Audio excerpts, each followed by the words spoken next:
अब वक्त वो आ गया है कि अवाम को पता चले कि यार इनका प्लान है क्या, मैक्रो लेवल प्लान क्या।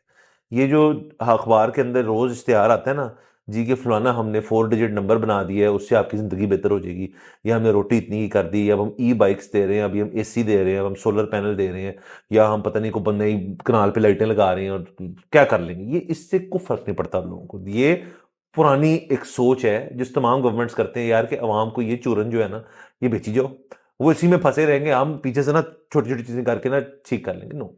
अस्सलाम वालेकुम, मुस्बित शो में बहुत बहुत खुश आमदीद। मैं हूं असद निजामी, मेरे साथ हैं अली आफ्ताब। शो को प्लीज लाइक और शेयर करें, चैनल को जरूर सब्सक्राइब कीजिएगा। सर कैसे हैं? सर जब लाल लाल लहराएगा, मैं वाह। वेला बैठा हुआ था, मैंने कहा इनकलाब ही ले हैं। सर आज सर ये देखिए ना कि एक ही निशिस्त में आप इनकलाब लाने वाले हैं ये सर, वाह। सर पिछला हफ्ता जो है बड़ा स्ट्रेसफुल रहा, क्योंकि एक स्लो न्यूज़ वीक था, लेकिन हमने फिर इस दफ़ा 2 दिन छुट्टी कर ली। तो ऑडियंस वंडर कर रहे क्यों, तो हम ना निकल गए थे खबरें इकट्ठी करने, और हम समझे पूरा हफ्ता पहले ही नप के आए हैं आज वाह मंडे के दिन। वाह। तो सर शुरू करते हैं। प्लीज। तो सर पहली खबर तो ऑब्वियसली हमें शुरू करनी पड़ेगी क्रिकेट से। पाकिस्तान की आयरलैंड के साथ सीरीज चल रही है। पहला मैच हुआ, हम हार गए, कोई मसले वाली बात नहीं है, हारते रहते हैं, इसमें तो कोई इशू नहीं। अच्छा, दूसरा जो मैच था वो हम जीत गए 7 विकेटों से गालबन। लेकिन दूसरे मैच से पहले हुआ ये कि पेप टॉकिंग चली। मोहसिन नकवी साहब जो थे वो पहुंचे मौके पे, और उन्होंने प्लेयर्स को बिठाया और बाहर बंदा खड़ा कर दिया, कमरा लॉक कर दो जरा। ये मैं मजाक कर रहा हूँ, पिछले मैंने ऑब्वियसली उन्होंने मोमेंटम ये था कि मैं जरा गाल करके आना बाहर ये एक तो मिनट। इंटीरियर मिनिस्टर ऐसा कर सकता हाँ है। सर, मैं इसलिए मैंने कहा, एक मिनट बाहर तो नहीं, मैं तो गाल करके आना। तो उन्होंने फिर पेप टॉक दी सर, और उसकी जो कुछ बातें हैं वो वही हैं जो हम यहाँ पे बैठ के इतने देर से करी जा रहे हैं, बल्कि अब तो कई साल हो गए हम ये करी जा रहे हैं। कि उन्होंने कहा यार ये T20 है, इसमें थोड़ा अग्रेसिव खेलो, आगे सामने जो भी हो टेंशन ना लो, मारो कुटो, कुछ नहीं होगा। तो नकवी साहब ये कह के आए हैं या शायद वहीं हैं, और टीम ने जाके अगले दिन मैच जो है फड़का दिया। तो कोई इशू नहीं है, कोई मसले वाली बात नहीं है। जो सारे लोग जो हैं, जो आसरा लेते हैं रिलीजन का क्रिकेट के मुसल्ले पे, और वो कहते हैं यार कि बस किसी तरह जीत जाए जीत जाए, तो टेंशन नहीं लेनी, कुछ नहीं होगा। और ये बस चले, एक होपफुली अब ये एक रिदम बन जाएगा, एक मोमेंटम बन जाएगा, क्योंकि ये मुश्किल मैचेस नहीं है, ये मतलब ये टीम उस तरह से मुश्किल नहीं है। अगली टीम बहुत मुश्किल है। इंग्लैंड वाली सीरीज जो है वो टफ होगी, वो सही लिटमस टेस्ट है कि यार ये लेके हम जा रहे हैं वर्ल्ड कप के अंदर, और उसके ऊपर हमें बड़ी क्लोज, हम तो सारी चीज क्लोजली देखते हैं, लेकिन उधर फिर जरा मजा भी लेंगे। बिल्कुल। और इंग्लैंड जो है अगेन मतलब आपको वनडे वर्ल्ड कप में तो बहुत ज़्यादा इम्प्रेसिव नहीं लगी, लेकिन मुझे ये लगता है कि T20 वर्ल्ड कप में वो फेवरेट टीम है। अच्छा। और ये अभी बल्कि एक और बड़ा मज़ेदार सा क्लिप ट्विटर पे चल रहा है, और वो पसंद आई मुझे बात नकवी साहब की कि उन्होंने उस पर माइंड नहीं किया या हम्म। बात कोल करने की कोशिश नहीं की, या कहीं मुड़ के वापस नहीं चले गए। वो ऊपर वाले स्टैंड में है, नीचे वाले स्टैंड से एक लड़का कहता है कि सर ये ट्रेनिंग नहीं इनकी ठीक हुई, दोबारा कराएं, तो हंसने लग गए। कहता है लेकिन अब वहां नहीं भेजना, आप कहीं और पीसी भी खुद करवाएं तो हंसते रहे हो। हाँ ठीक है। सो ये अच्छा था। बाकी वही हम इस पर बड़ी तफसीली गुफ्तगू कर चुके हैं कि इस बात से ना घबराएं कि जाहिर है ये अपना जब स्टाइल चेंज करेंगे, पाकिस्तान कभी बैटिंग अग्रेसिव टीम रही नहीं, और जब पूरी दुनिया की क्रिकेट चेंज हो रही थी हमारे पास मिसबा उल हक था, तो वो हमने चेंज किया होना था, हमने तो मजीद पीछे का गियर लगा दिया। सो अब जब ये अपने स्टाइल चेंज करेंगे तो ये बहुत सारे मैचेस हारेंगे, क्योंकि अभी तक तो ये है ना कि वो बॉलर्स बचा बचू लेते हैं, ये एक वो रिस्पेक्टेबल सा स्कोर करते हैं, वो रिस्पेक्टेबल से स्कोर को किस तरह डिफेंड कर लेते हैं। लेकिन जब ये पांचवा गियर लगाएंगे ना तो बहुत अनरिस्पेक्टफुली या डिसरिस्पेक्टफुली ये हारेंगे मैचेस, विच इज फाइन। जो ठीक है। कि 2-3 साल बेशक वो हो जाए, इवेंचुअली हम एट पार आ जाएं विद मॉडर्न क्रिकेट हाँ टीम्स, तो बस वो सही है। हाँ। और सर देखें T20 के बारे में तो अब बहुत लोग, मैं इसी उसी दिन किसी शख्स से बात हो रही थी, वो क्रिकेट खेली भी है, देखी भी है, और सीनियर है। सीनियर है इसलिए उनकी बात ज़्यादा मुझे अच्छी लगी। वो कहते हैं T20 क्रिकेट क्रिकेट नहीं है, एक अलग स्पोर्ट इसको समझिए आप। ये क्रिकेट वाली कन्वेंशनल सिस्टम इसमें है ही नहीं, ना ये वनडे की तरह ऑपरेट करती है, टेस्ट मैच की तरह तो कोई क्रिकेट कोई चीज़ ऑपरेट नहीं करती। तो ये एक यूनिक चीज़ है, इसके लिए आपको यूनिक होना पड़ेगा। हाँ ये सर डिमांड बड़ी टफ होती है कि आप ना T20 भी खेल रहे हो टीम के अंदर, आप टेस्ट भी खेल रहे हो और वनडे भी खेल रहे हो, तो ये भी मेरे ख्याल में टीम्स में आहिस्ता आहिस्ता जो कुछ टीम्स में आ गई, वो अपने बेस्ट T20 प्लेयर्स को भी T20 के लिए रखते हैं। कुछ ही होते हैं जो तीनों फॉर्मेट्स या कुछ होते हैं 2 फॉर्मेट्स खेलते हैं। So I think eventually sir teams ये भी करेंगी कि यार आप अपनी 3 टीमें बना लेंगे जी जहां, और देखिए पाकिस्तान इंडिया तो ये कर सकता है क्योंकि यहाँ पे बंदे ही बड़े हैं और इससे आपका नया नया टैलेंट जो है वो और स्कोप आउट हो सकता है। तो लेकिन अभी तक हम वहां तक नहीं पहुंचे, यही लोग मतलब मूव अराउंड करते रहते हैं तीनों फॉर्मेट्स में। सो आपको ये भी मेरे ख्याल में इवेंचुअली देखना पड़ेगा यार कि ये T20 की हमारी टीम है, ये उसका कैप्टन है, ये टेस्ट का कैप्टन है, ये टेस्ट की टीम है, और ये वनडे के वनडे। क्रिकेट तो बहुत हो रही है दुनिया के अंदर, वो फ्री नहीं बैठे रहेंगे। हाँ, और देखिए ये पाकिस्तान इंडिया को समझ आ जानी चाहिए, मतलब कि इससे कोई फर्क नहीं पड़ता। मतलब पाकिस्तान की आप एग्जांपल ले लें, तो हमने शुरू में तो अजहर अली को बहुत कोशिश की, T20 का कैप्टन भी बना दिया, मतलब जी। बहुत ज्यादती की, मतलब नहीं करना चाहिए था। बट इवेंचुअली उसका जो आखिरी दिन थे करियर के, उसमें वो ही used to play test test, खेलते थे। तो जबरदस्त है, इसमें कोई समझते बात नहीं है। अभी वो मतलब अपने प्राइम में है करियर के, आपका इमामुल हक, वो सिर्फ वनडे खेलता है, हाँ, फाइन, बिल्कुल नो ठीक है। प्रॉब्लम। तो उसका भी किचन चल रहा है, उसका भी किचन चल रहा है, बाकियों का भी किचन चल रही है। अब ये भी पाबंदी उठा देनी चाहिए कि एक साल में कितनी कोई लीग्स खेल सकता है। भेजें उनको जहां वो जाना चाहते हैं। हाँ, उनके पैसे डिडक्ट कर लें कि उतने महीने के उनको सेंट्रल कॉन्ट्रैक्ट के पैसे नहीं मिलेंगे, और उतनी देर किसी को टेम्पररी सेंट्रल कॉन्ट्रैक्ट दे दें, हाँ, तो ताकि ज्यादा से ज्यादा रोटेशन आ जाए, ज्यादा से रोटेशन ज्यादा नया नया प्लेयर आ जाए, बस बिल्कुल। इस तरह। और सर ये भी हो सकता है इमाम अगर वनडे खेलता है तो T20 लीगें खेलना शुरू कर दे, T20 पे हाथ सेट हो जाए, उसे कहें यार अब तू T20 भी खेला कर, तो दो दो फॉर्मेट में खेल रहे हैं। हम कह रहे हैं जो बंदा जिस चीज के लिए बना उसको उस चीज के लिए यूटिलाइज करें। ये अच्छा, लास्टली क्रिकेट के अंदर आपने मेंशन किया कि रिस्पेक्टफुली और डिसरिस्पेक्टफुली हारना। T20 के अंदर डिसरिस्पेक्टफुली हारने की डेफिनेशन चेंज हो चुकी है। वो डिसरिस्पेक्टफुली हारना, ये जो भी ऑस्ट्रेलियन लीग में हुआ था कि 160-70 स्कोर किया टीम ने, 15 ऑल आउट कर दिया अगली टीम को, ये डिसरिस्पेक्टफुल लॉस है, कोई बड़ी बात नहीं है। लेकिन आईपीएल में जो KL राहुल की टीम के साथ अभी हुआ था कि उन्होंने अगली टीम ने 9 ओवरों में मार मार के मैच खत्म कर दिया, फर्स्ट चेस इन आईपीएल, ये डिसरिस्पेक्टफुल लॉसेज है। बट मुझे बताएं क्या हुआ, उनके करियर खत्म हो गए, घर जाके बैठ गए, टीम उनको नेशनल साइड से निकाल दी? नहीं। ये T20 की यूनिकनेस ही है कि इधर कुछ भी हो सकता है। आपका डे है, अगले का मतलब आपने सर कलेप्सिंग फैक्टर इतना ज्यादा है कि यार आपके ऊपर ऊपर वाले 3 बुरा खेले हैं और बहुत बुरा खेले हैं, तो निचले वालों में इतना प्रेशर आ जाता है, फिर वो प्लेयर के ऊपर है कौन संभाल लेता है, वरना पूरी टीम कलेप्स कर जाती है। तो कोई बड़ी बात नहीं है। बिल्कुल बिल्कुल, कोई ये इसको छोड़ दें कि हमने ना वो रिस्पेक्टफुली हारना है, कि हाँ। ये हर दफा ही कोई ना ये 160 170 सा कर लेंगे और उसके बाद दुआएं मांगेंगे कि बॉलर कुछ करवा दे। अब ये जिस तरह बाबर को बहुत शौक है ना, वो हर दफा ये कहता है कि बॉलर्स ने परफॉर्म नहीं किया, वो हम तो ठीक थे, 170-80 था। मतलब अब कल पे भी ये है कि जी बॉलर्स ने 198 खा लिया, और भाई वो 240 वाली पिच थी, ठीक है, बॉलर्स ने आपको बचा लिया है 40 रन। हाँ। तो इसको इस तरह से देखें, तो आपके बैट्समैन अगर परफॉर्म नहीं कर रहे तो उसमें बॉलर कुछ नहीं कर हाँ सर, सकता। और ऑल आउट होके घर जाए वो ठीक है सर। मुझे तो एक जमाने में लगना शुरू हो गया था कि जब ये ऑल आउट नहीं होते थे ना, तो जितने विकेट बच जाती थी ना, तो उसका टोटल फिर पीसीबी इनको क्रेडिट नोट देती थी उसका कि यार ये आप विकेट बचा के लाए टूर्नामेंट में, इसके क्रेडिट नोट्स दे लें। लग यही रहा था सर एक जमाने में। आउट हो यार, कोई मसले वाली बात नहीं है। सर आगे चलते हैं। बिल्कुल। तो सर खबर थोड़ी अफसोसनाक है, लेकिन शेयर करना बनता है क्योंकि मीडिया के ऊपर इसके ऊपर बात छिड़ी थी, शुरू हुई थी, फिर बात जरा दब गई, तो हम अपने शो पे करना चाहेंगे। PIA फिर खबरों में है, एक बहुत ही बुरी चीज़ की वजह से।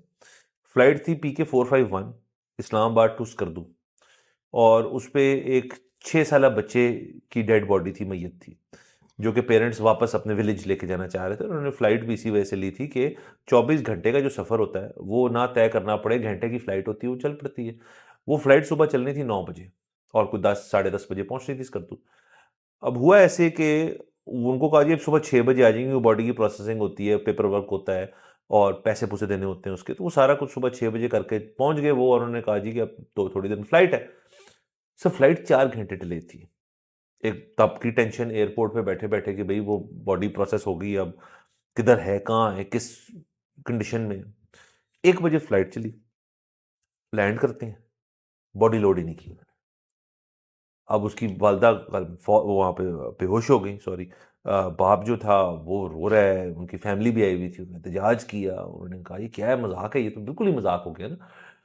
बाद में ये उनकी फैमिली की एलिगेशन है, ये हम नहीं लगा रहे, कि वो कहते हैं कि आई थिंक कश्मीर अफेयर्स के जो मिनिस्टर हैं अमीर मुकाम साहब, उनका कोई ट्रैवल प्लान चेंज हुआ तो उन्होंने ये स्कर्दू वाली फ़्लाइट पकड़ ली, जिसकी वजह से ये फ़्लाइट जो है डिले हुई उनके इंतज़ार में, और इसी वजह से जो बॉडी है वो प्रोसेस नहीं हो पाई और जहाज़ पे चढ़ नहीं पाई, मेरा मतलब है।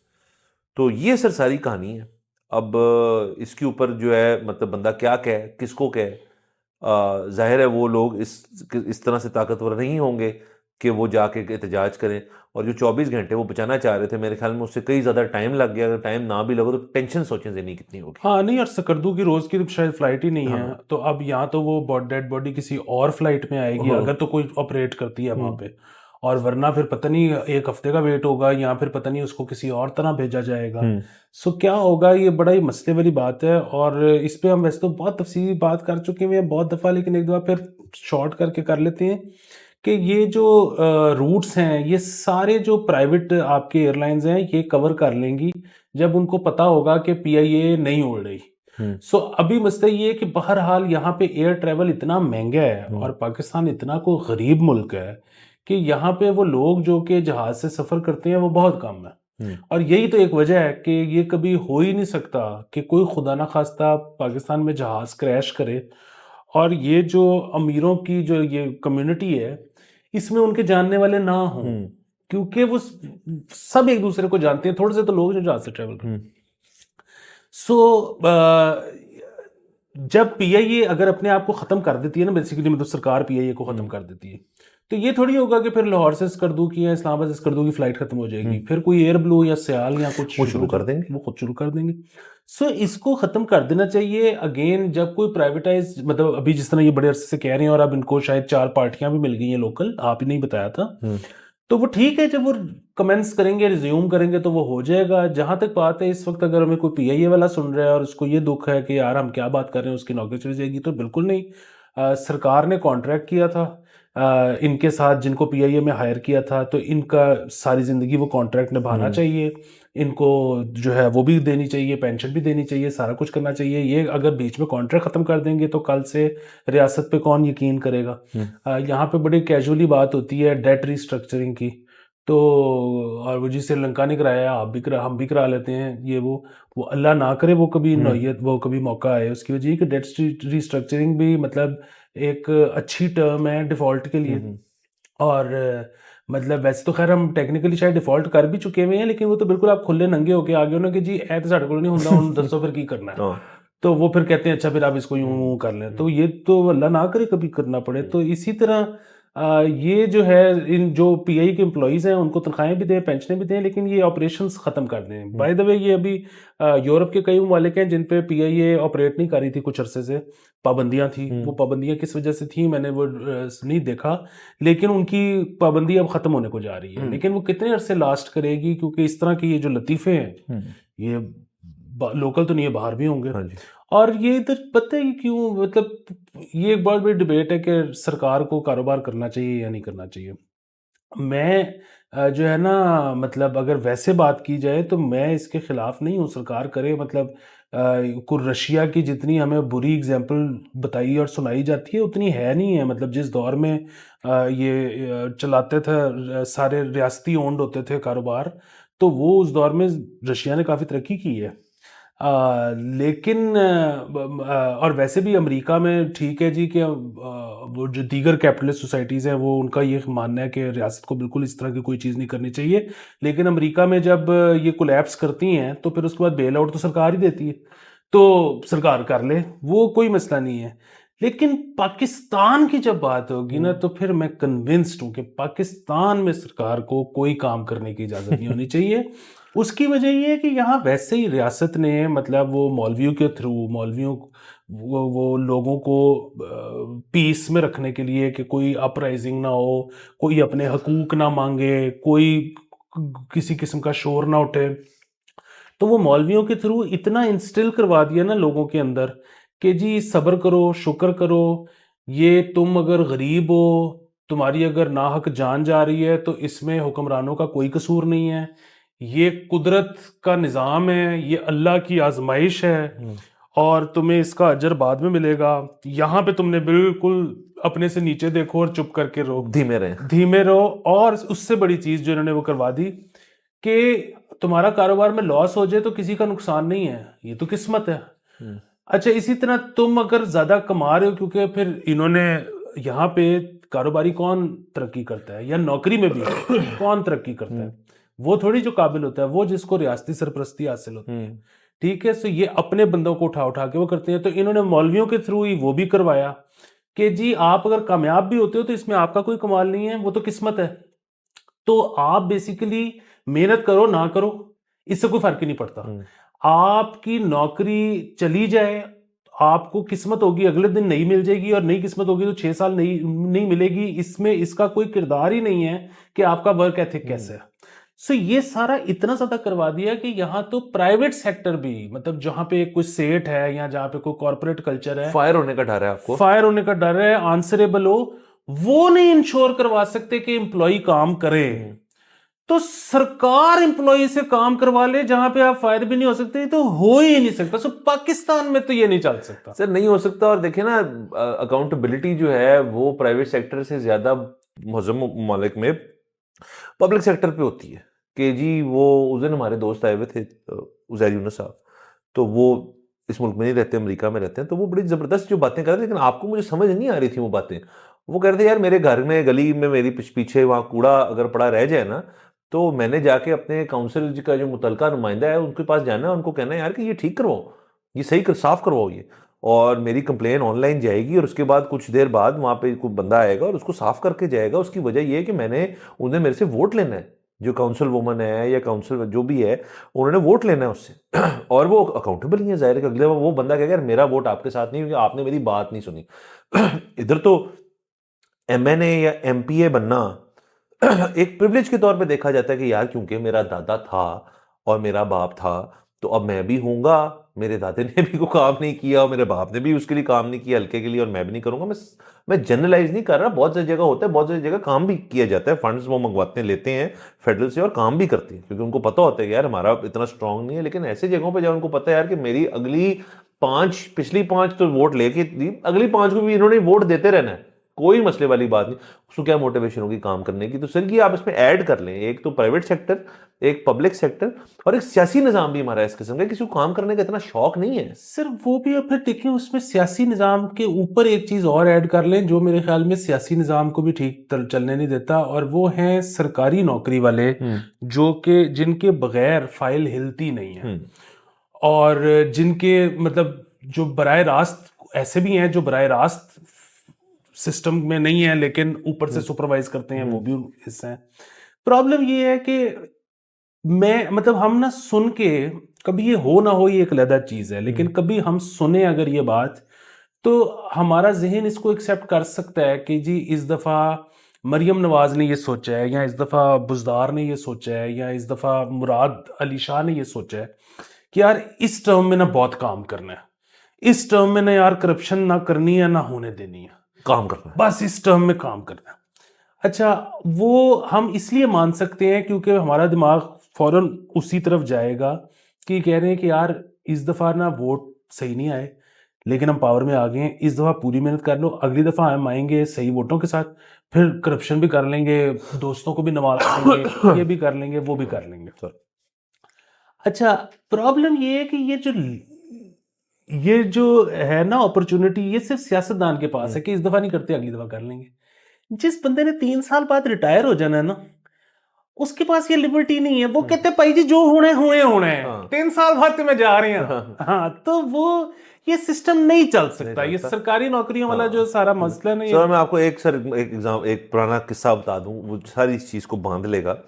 और वो इस तरह हमारे बड़े अच्छे जानने वाले, लेकिन ये पुराने वक्त की बात कर रहा हूँ, मुझे याद नहीं होता फाइनेंस मिनिस्टर कौन थे, लेकिन ये पीपल्स पार्टी का शायद दौर थे, उससे भी पहले। तो हुआ ऐसे कि उनका वो काम था जो कि किसी बैंक से काम था, और उन्होंने फाइनेंस मिनिस्टर से फ़ोन करवाया बैंक के प्रेसिडेंट को, यार एक करो। प्रेसिडेंट ने नहीं किया काम, बैंक के प्रेसिडेंट ने। इधर फिर फ़ोन करवाया तो उसने कहा यार कि काम करना है नहीं करना। कहता सर मैं देख रहा हूँ, होगा तो कर दूंगा। उसने काम नहीं किया। बैंक के प्रेसिडेंट से जब बाद में पूछा गया कि यार आप क्यों नहीं करें, कहते हैं देखो मेरी बात सुनो, मैं एक बैंक का प्रेसिडेंट हूँ, प्राइवेट सेक्टर को, बड़े फाइनेंस मिनिस्टर देखे, बड़े लोग देखे, ये आते हैं ये चले जाते हैं, आपको जिस तरह मैं कह रहा हूँ उस तरह अपना काम करा लें, लॉन्ग रन में बेहतर होगा आपके लिए। उस बंदे ने उनकी बात जो है वो मान ली, और वो ठीक रहा, और फाइनेंस मिनिस्टर चेंज हो गया।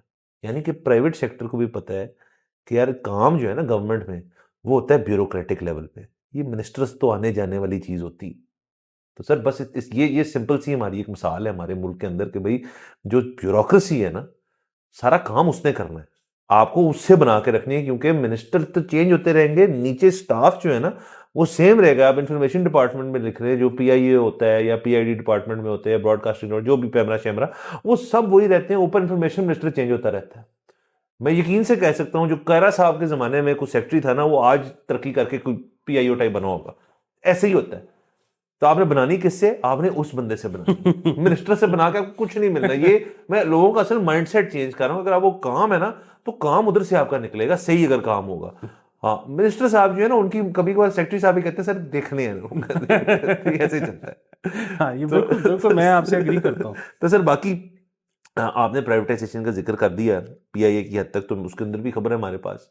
वो हमारे फाइनेंस मिनिस्टर औरंगजेब साहब जो संडे को कल के रोज़ लाहौर में थे, ये प्री बजट के ऊपर एक मीटिंग थी, तो उसके अंदर ज़ाहिर है बातचीत हुई, मुख्तलिफ चीज़ें हुई। उससे कुछ दिन पहले जो हमारी ये कमेटी है प्राइवेटाइजेशन की, जिसमें आपको याद होगा सागदार साहब आ गए और इनको औरंगजेब साहब को निकाल दिए, फिर औरंगजेब को वापस ले आए। मतलब वो खिचड़ी सी बनी थी कि सागदार साहब जो थे वो बस कह रहे हैं मुझे किसी ने फाइनेंस खिलाओ। तो उन्होंने खेली, पहले उन्होंने खेली, फिर औरंगजेब साहब का तो काम है। तो वो कहते हैं ये जो एसओई स्टेट ओन्ड एंटरप्राइजेज है, 40 इस किस्म के हमने आइडेंटिफाई किए हैं, सागदार साहब कह रही हैं, जो कि नॉन परफॉर्मिंग है और इनको हमें प्राइवेटाइज करना चाहिए। इस मीटिंग में औरंगजेब साहब ने कहा कि there is no such thing as state owned enterprises, SOEs जैसी कोई चीज़ नहीं होती। अलबत्ता हाँ, हमने कुछ जगह आइडेंटिफाई की जिनको प्राइवेटाइज करने की ज़रूरत है। तो उन्होंने थोड़ा सा, फिर बंदे ने उनसे पूछा कि आप यानी कि डार साहब से इख्तलाफ कर रहे हैं? कहते नहीं, हम सेम वेवलेंथ पे हैं, लेकिन हमारा उसकी अंडरस्टैंडिंग में एक चेंज है। जो उनकी definition of state owned enterprise और सागदार साहब की तुम्हें पता है क्या डेफिनेशन है स्टेट ओन्ड एंटरप्राइज की, उनकी ज़रा डिफरेंट है क्योंकि अगेन वही डिफरेंट बैकग्राउंड से आते हैं और वो चीज़ों को ज़रा डिफरेंट लेंस से देखते हैं। तो ये भी हुआ है और दोनों जो हैं उनके बीच में थोड़ा सा हमें लगा कि कोई है, लेकिन वो कह रहे हैं ऐसा कुछ नहीं है। सर वो तो हाँ, मैंने तो सुर्खी देखी ना पहले, ये पूरी बात तो आपने मुझे बाद में बताई। तो वो सुर्खी थी कि औरंगजेब साहब ने कहा है कि मैं और इसहाक डार साहब सेम पेज पे हैं या सेम वेवलेंथ पे हैं। तो मैं घबरा गया क्योंकि ये तो कोई पेज नहीं है ऐसा होने वाला। लेकिन उसके बाद जब पता लगा कि उन्होंने पहले इख्तलाफ किया और बाद में कहा कि नहीं नहीं, वो हम मुख्तलिफ बात नहीं कर रहे, बस कहने एक ही का है, अंदाज।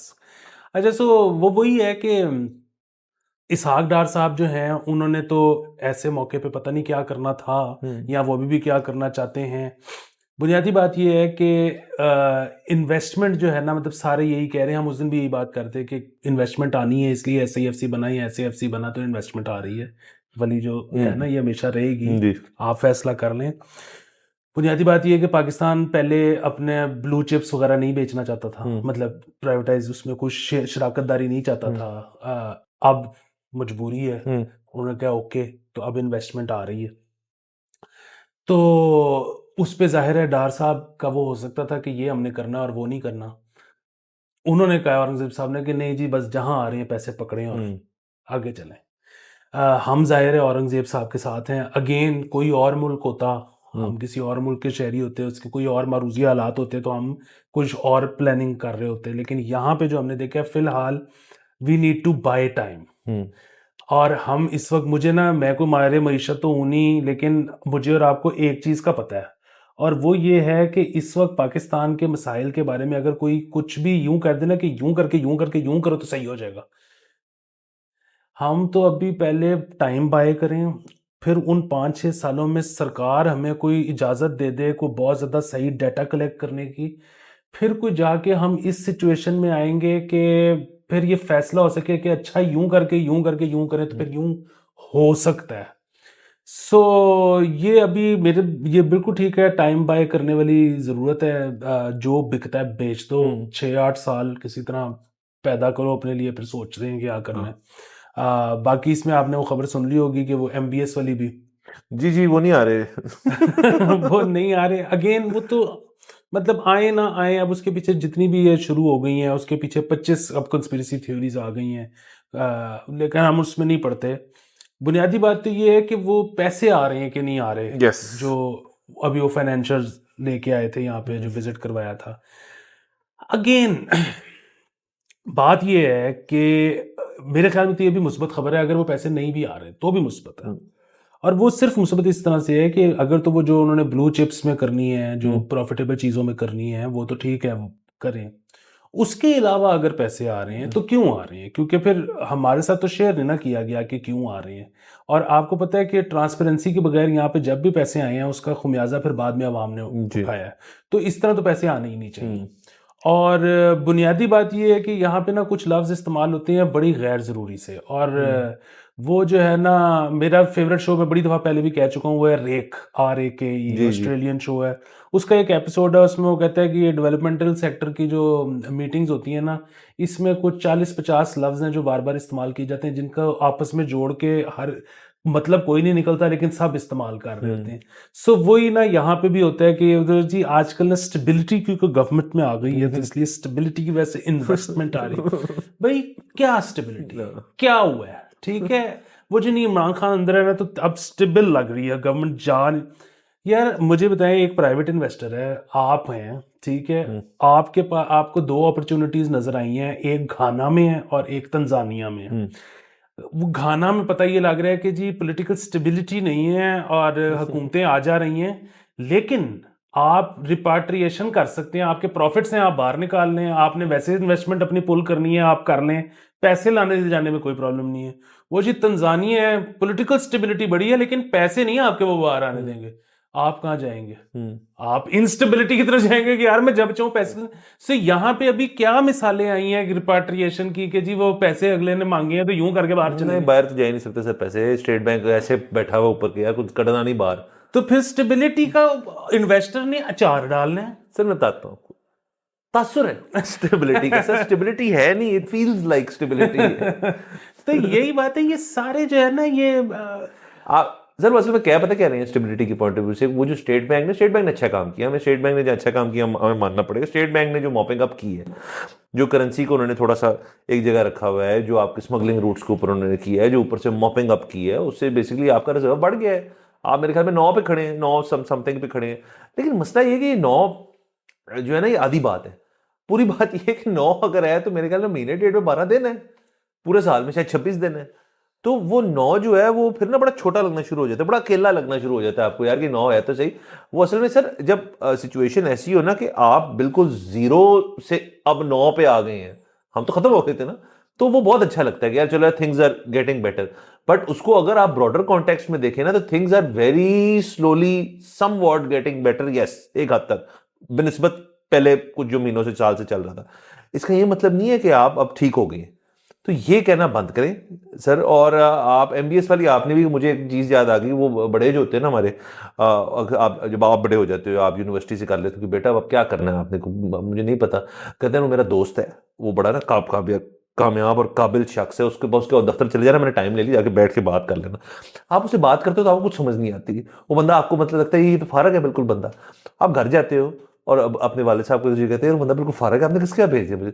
MBS के साथ यार ये हुआ है कि उसने ढेर सारे लोग भेजे हैं कि चेक करके आइए ना की काम चल रहे थे, तो वापस नहीं, उन्होंने कहा सानू समझ नहीं आया सर काम। ये मुझे वो एग्जाम्पल इसके अंदर याद आती है। दूसरा सर, इस गवर्नमेंट को इस वक्त एक चीज करने की बहुत जरूरत है, जिसे हम अपनी आखिरी खबर में भी आएंगे जो मीडिया रिलेटेड है। पहले मैं एक पॉइंट कर लूं कि अब वक्त आ गया है अवाम को बताने का, चीजें बता, आपने ट्रांसपेरेंसी का लफ्ज इस्तेमाल किया, अब वक्त वो आ गया है कि अवाम को पता चले कि यार इनका प्लान है क्या, मैक्रो लेवल प्लान क्या। ये जो अखबार के अंदर रोज इश्तेहार आता है ना जी कि फलाना हमने 4 डिजिट नंबर बना दिया है, उससे आपकी जिंदगी बेहतर हो जाएगी, या हमने रोटी इतनी ही कर दी, अब हम बाइक्स दे रहे हैं, अभी हम AC दे रहे हैं, अब हम सोलर पैनल दे रहे हैं, या हम पता नहीं को नई कनाल पे लाइटें लगा रहे हैं, और क्या कर लेंगे, ये इससे कोई फर्क नहीं पड़ता लोगों को। ये पुरानी एक सोच है जिस तमाम गवर्नमेंट्स करते हैं यार कि अवाम को ये चूरन जो है ना ये बेची जाओ, वो इसी में फंसे रहेंगे, हम पीछे से ना छोटी छोटी चीजें करके ना ठीक कर लेंगे। नो, अब हमें चाहिए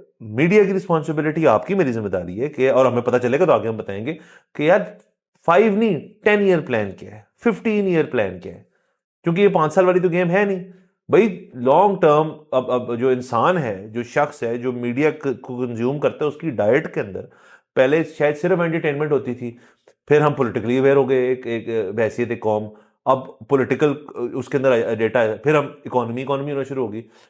तो अब उन दोनों का जो मेल है विच इज पॉलिटिकल इकोनॉमी, वो हर शख्स जो इन्वेस्टेड है इस कंट्री में, जो बाहर नहीं जा सका, अपने बच्चे को बाहर नहीं भेज सका, खुद नहीं जा सका, वो अब पॉलिटिकल इकोनॉमी में इन्वेस्टेड है और उसको जानकारी चाहिए। ही और शी वांट्स टू नो कि यार मैंने अब अपनी सारा कुछ यहीं का रख लिया है, तो इस मुल्क का फ्यूचर क्या है, और वो इकोनॉमी से बंधा हुआ है। आप बताते ही नहीं हमें, सिर्फ चार चीजें की क्या इस वक्त best top of the line जो खबर है ना, वो इकोनॉमी की हद तक कि जी सऊदी अरेबिया से पैसे आ रहे हैं, ईरान से बहुत सारे पैसे आ रहे हैं, पीआईए प्राइवेटाइज हो रहा है, इसके अलावा कोई बात नहीं हो रही।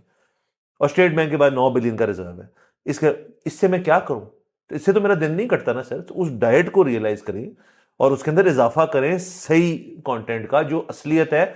लॉन्ग रन में इनको भी इस चीज का फायदा होगा, यार हमसे सच बोला है इन्होंने कि यार ये हमारा प्लान, और ये भी ठीक है, कहते हैं कि है ही नहीं प्लान, ये भी ठीक है। ये बिल्कुल सही बात है। और ये असल में हुआ ये है कि ये हमने पहले भी डिस्कस किया था, अवाम जो है ना वो शऊरी तौर पे आगे निकल गए हैं और हुक्मरान पीछे रह गए हैं। सो होता क्या है कि पहले जिस तरह से आपने वो जिक्र किया है कि सिर्फ नाच गाने पे व्यूज आते थे यूट्यूब पे, मतलब अब तो टीवी का तो जांचने का कोई तरीका ही नहीं है ना व्यूज का। उसकी वजह ये कि एक कंपनी है जो देती है, मीडिया लॉजिक देती है कि, और ये तो पूरी दुनिया में कहीं नहीं होता। ये तो बल्कि साकिब निजार जैसे बंदे ने, जिसका अपना कोई बहुत शार्प आदमी नहीं थे वो लेकिन उनको भी ये बात समझ आ गई थी कि यार ये तो नहीं होता कि एक कंपनी, मतलब अब तो बॉक्स सिस्टम आ गया ना, उसके अंदर सब हर बॉक्स में लगा होता है, आप डेटा ले लेते हैं। हाँ। सो मतलब पूरी दुनिया में एक से ज्यादा कंपनीज होती हैं ताकि आपको कोई एक फुदू ना बना सके। तो वो जो है लेकिन यूट्यूब जो है वो बड़ा अच्छा है, एक यार्ड स्टिक है कि क्या what works and what doesn't. अच्छा, उसमें होता ये है कि अब आप ये देखो कि यूट्यूब पे अब इतने इतने मुश्किल इकोनॉमी के ऊपर शोज आते हैं। मतलब बाय मुश्किल उसमें टर्मिनोलॉजी ऐसी यूज हो रही होती है कि जो कि आपको ऐसे लगता है कि ये तो मुझे समझ ही नहीं आ सकती। ए लेवल इकोनॉमिक्स से भी ऊपर थोड़ी बात। हाँ, लेकिन उसको व्यूज पढ़ रहे हैं, इसका मतलब है लोग देख रहे हैं। अच्छा, कभी कभी आपने देखा होगा कि शाहजेब खान ज्यादा बुला लेता है टीवी शो पे किसी फाइनेंस मिनिस्टर को, एक्स को या नए को। अच्छा, उसमें थोड़ी सी जो है ना जरा टेक्निकल गुफ्तगू थोड़ी सी टीवी के हिसाब से हो जाती है, उसको बड़ा व्यू पड़ता है, उसको वही जब वो उसके क्लिप यूट्यूब पे जाते हैं तो बड़ा रेवेन्यू कमाते हैं। अच्छा, आपके ख्याल में बाकी जो टीवी चैनल वाले बैठे हुए हैं उनको ये नजर नहीं आ रहा? पैसे है ना, वो भी कमाना चाहते होंगे, फीस बिल तो नहीं करने आए। प्रॉब्लम ये है कि उनको, मतलब ये जो हमारे सियासतदान हैं इनमें कोई बंदा ही नहीं जो इकोनॉमी के ऊपर बात कर सके। एक वो, अच्छा, और वैसे भी बंदे नहीं है ना। आप ये देखो, अभी आपने एक फाइनेंस मिनिस्टर हायर करना था, आपको डच नीदरलैंड का बंदा लाना पड़ा है। इस मुल्क में एक बंदा नहीं था जो फाइनेंस मिनिस्टर थे सर, हम चाहते नहीं थे उनको। सब बात हमारे पास एक था याद फाइनेंस मिनिस्टर भी है, लेकिन हम उनको इस दफा चाहते नहीं थे। सब बात ये है कि यहाँ पे अवाम आगे निकल गए हैं और ये हुक्मरान पीछे कहीं रह गए हैं। सब बहुत जरूरी है इनको ये बताया जाए कि क्या चल रहा है अवाम को। और उसकी वजह पता है कि अगर ये डिसइंटरेस्टेड हो गए ना और इन्होंने कहा कि भाड़ में जाओ, हम फिर करते ही नहीं, हम खेलते ही नहीं, वी डोंट प्ले बॉल, तो ये हुक्मरानों को मुसीबत पड़ जाएगी, इनको समझ नहीं आएगी। सारी आप जैसी शर्टें ना पहन ले। एग्जैक्टली, मसला हो जाएगा। इससे बचें। और फिर भी बात है, ये पीछे हम बात करते हैं प्राइवेटाइजेशन, वो जो आपने कहा पीआईए और सऊदी और ये। सो अगेन एक तरफ तो हमें पता है कि पैसे आ रहे हैं, वो तो ब्लू चिप्स के लिए आ रहे हैं ना। अगर इतना दुनिया को इस वक्त नजर आ रहा है और राइजिंग पाकिस्तान, तो पीआईए से अच्छी इन्वेस्टमेंट क्या है? बहुत अच्छी। और कह भी नहीं रहे, कुछ भी नहीं कह रहे, वो कह रहे हैं यार कि डेट भी हम कर लेंगे, सब कुछ, आप एयरलाइन के ऑपरेशंस ले लें, तो बहुत लुक्रेटिव है। तो पूरी दुनिया में कोई भी नहीं लेना चाहता लेकिन यहाँ पे इन्वेस्टमेंट बहुत आ रही है। ये जरा सोचें इस बात पे कि क्यों आ रही है। मतलब अगर इतना राइजिंग पाकिस्तान है तो फिर पीआईए कोई क्यों नहीं ले रहा? ये बड़ी सोचने वाली चीजें हैं, ये बड़ी आपस में बैठ के बात करने वाली चीजें हैं। हम मतलब सिटीजन्स हैं इस मुल्क के, हमारे स्टेक्स सब किस्म के इधर है। मतलब हमारे पास ना कोई फॉरेन पासपोर्ट है, हमारे माँ बाप भी इधर रहते हैं, हमारी औलाद भी इधर रहती है। मतलब हमारे साथ बैठ के बात करें। सर इसका सीधा तरीका है कि टेलीविजन पे जब आ जाए ना सियासतदान, वहां को बात नहीं हो सकती। एक तो रन टाइम कितना है सर, 30 मिनट, 35 मिनट, हद 40 मिनट, बुलाते हुए एक को नहीं है 3 को बुलाते हैं। तो मतलब 40 मिनट का मतलब है कि मतलब एक बंदे को क्या टाइम मिला बात करने का? 10 मिनट मिले, क्यों एंकर ने भी बोलना है बीच में, तो 10 मिनट में तो सर कोई बात नहीं हो सकती। दौर है लॉन्ग फॉर्म का, आप कुछ भी ना करें।